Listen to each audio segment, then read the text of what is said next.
Për vite me radhë isha sikur një zog i vogël i mbyllur në një kafaz xhamit. E shisha dritën jashtë, e shisha botën, e shisha njerëzit suksesshëm, të lumtur, me vetbesim, njerëz që e jetojshin jetën ashtu që ata dojnë.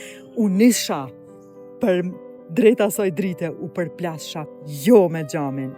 U përplasha me frikat e mia, me atë zon të mrenshëm që më thojke mos dil, mos fol shumë, mos zhgënjen njerëzit tjerë, kërkosha miratim dhe u përpiqsha të isha e dura për njerëzit tjerë. Dhe kjo përpjekje më kushtoi me humbjen e vetvetes, më kushtoi me qetësinë e mrenshme, me shëndetin tim mendor dhe me shpirtin tim.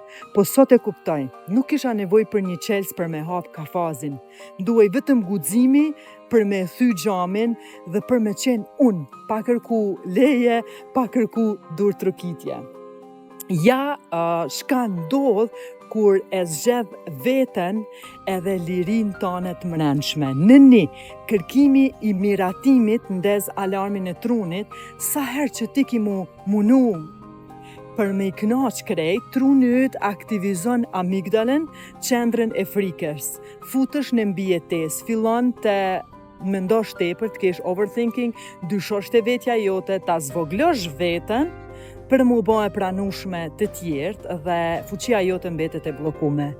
Dhe dy, kur ti flet nga zona e të vërtetës tone, atëher aktivizohet korteksi prefrontal, zona e trunit ku jetojnë qartësia, vetbesimi dhe vizioni yt më i lartë.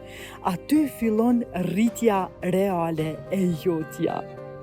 Dhe tre, liria të bën magnetike, ku nuk e shet veten për pak miratim, por zgjedh të jesh autentike, diçka ndryshon brenda teje, tërheq njerëzit e dur, mundësitë e dura, sepse bota ndjen kur dikush është i vërtet dhe kjo është më tërheqëse se çdo mask.